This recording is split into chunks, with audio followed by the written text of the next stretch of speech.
DNA replication. Today we will discuss on how this DNA replication occurs along with help of different enzymes, focusing to the significance of the DNA replication. Let's see the outline of this video. Where does DNA replication occur?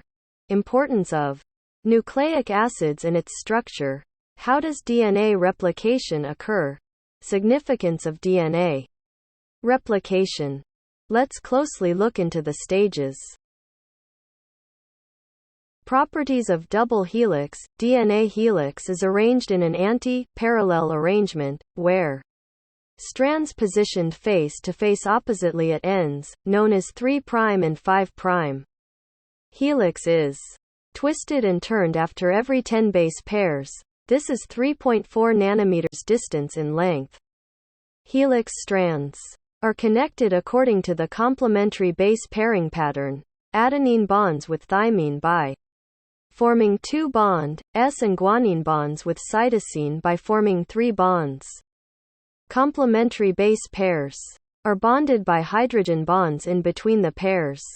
Let's see about nucleotide structure. Base may be a purine or else a pyrimidine bases bonds with pentose sugars, which is known to be 2-deoxyribose sugar, via glycosidic linkage forming a nucleoside. This nucleoside gets bonded to a phosphate group by an ester linkage forming a nucleotide. You can see the difference between a nucleoside and a nucleotide in the image.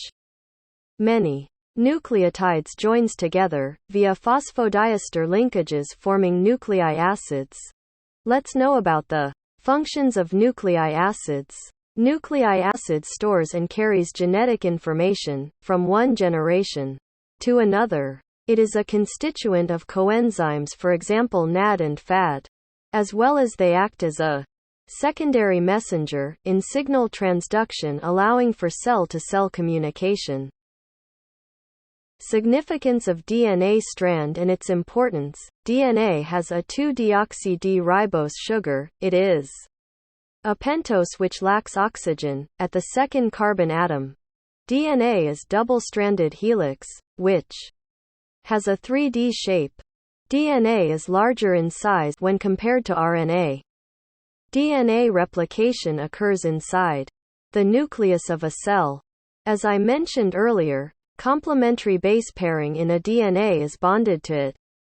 Complementary base, adenine and thymine, by 2 bonds, guanine and cytosine, by 3 bonds. Earlier we discussed about the significance of DNA helix. Now let's understand about the it is a semi-conservative replication, which starts at origin. Replication occurs in uni-or bidirectional. Synthesis of nucleotides always occurs from 5' to 3' direction. Especially, this is a semi-discontinuous replication, which occurs in lagging strand and leading strand. Now let's discuss what does this all means about the significance. Semi-conservative replication. Parent DNA will be passed into both daughter cells equally, where each half of the strands received from parent acts as a template strand for both daughter DNA. As we discussed earlier, you can see in the screen, each template strand will be fully passed into daughter strands. Now let's see how replication initiates at the origin. Initiator protein identifies specific base sequence on DNA as the site of origin where helicase acts. This commences the replication forming a bubble. In prokaryotic, there is only one origin site, but in eukaryotic, there are multiple sites of origin. Meanwhile, few primers enters into the nucleus and binds with template strand. Here, we can see the origin site of the bubble. What does this uni-or bidirectional replication is? Let's see. Replication forks starts replication in one direction or else from the both sides of the bubble, unwinding the helix in opposite direction. First image shows bidirectional replication process. Meanwhile, second image shows uni-directional replication. Let's move into the synthesis in 5' to 3' direction. Free nucleotides in nucleus arrives to the site of replication, and binds with respect to the template strand, forming complementary base pairs. This proceeds in the direction of 5' to 3', starting from a 5' end. Finally, let's see what this semi-discontinuous replication is about. Anti-parallel strands replicate from 5' to 3' in both lagging and leading strands. In leading strand, continuous synthesis of nucleotide occurs. Meanwhile, in lagging strand, discontinuous synthesis takes place, forming of Okazaki fragments. Let me simply brief how this DNA replication happens. Replication occurs in 3 stages. First, initiation occurs in this stage, where proteins will identify site of origin. Then elongation takes place, in which replication proceeds along the separated template strands with aid of primers and nucleotides. Later, termination occurs. In this stage, replication will be terminated once daughter DNA is formed by coping the parent templates. Let's see how DNA replication takes place further in detail. In initiation stage, initiator protein in cell identifies the site of origin and arrives to the site to initiate replication. Once the initiation occurs, we can observe the mechanism of gyrase topoisomerase as an enzyme, which is also known as DNA gyrase, responsible for acting on the site of origin, initiating the unwinding mechanism of the DNA double helix. This is described as the mechanism of gyrase. Topoisomerase has an amino acid, known as tyrosine, which has an O group. This binds with the backbone of the strands, making the DNA helix to split up. Phosphate atoms present in the backbone binds with O group, present in tyrosine, promoting helix to rotate around the turns at 3'. This procedure changes the structure of DNA, split opening the strands for replication to occur. Once the strands get separated, topoisomerase dissociates and leaves. Then action of helicase takes place. DNA helicase will further unwinds the helix by breaking the hydrogen bonds in between the complementary bases. This process forms a bubble at the origin site of replication. As a result, a Y-shaped structure, which is known as a replication fork, can be seen. This starts to unwind the strands completely, forming 2 separated strands. These strands are known as leading strand and lagging strand. Mechanism of single-strand proteins. Single-strand binding, or else SSB proteins, binds with the 2 separated templates. These are responsible for stabilizing templates by preventing the strands from rejoining back, forming the double helix.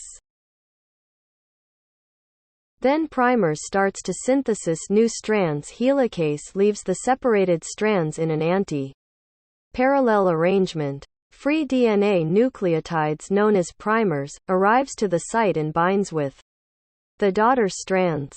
Primase initiates the replication process by catalyzing the synthesis of the primers. In leading strand, synthesis occurs continuously from 5' to 3' direction. In lagging strand, synthesis occurs discontinuously from 3' to 5' direction, forming Okazaki fragments. Then we will move to the mechanism of DNA polymerase. DNA polymerase binds into these strands and carries out proofreading. Polymerase 1 acts on lagging strand, activating this strand. Then, poly 1 starts filling up DNA in between Okazaki fragments, removing primers. DNA polymerase 3 acts on both lagging and leading strands, joining the nucleotides together. You can observe the direction of movements of polymerase 1 and 3 in opposite direction. At last, the mechanism of DNA ligase enzyme occurs. DNA ligase acts on lagging strand, adding up the Okazaki fragments joining together. Later, ligase acts on both the template strand and daughter strand, binding them together, forming a new double helix. Let's have a quick recap on DNA replication. Summary of DNA replication: topoisomerase will unwind the double helix by rotating and turning strands at 3' end. Helicase further unwinds the DNA, breaking hydrogen bonds at replication. Fork. SSB acts on templates, preventing them from rejoining back. Primers arrives to nucleus and binds with strands. This will be catalyzed by primase. DNA polymerase 1 and 3 acts on strands, filling up and joining nucleotides along the templates. Ligase acts on Okazaki fragments, joining them together, with nucleotides in lagging strand. Later it acts on both newly copied daughter strands and template strands, gluing them together, forming a new double helix. At last, let me summarize of the roles of enzymes. Topoisomerase unwinds the helix, rotating at 3'. Helicase breaks the hydrogen bonds present between the complementary bases.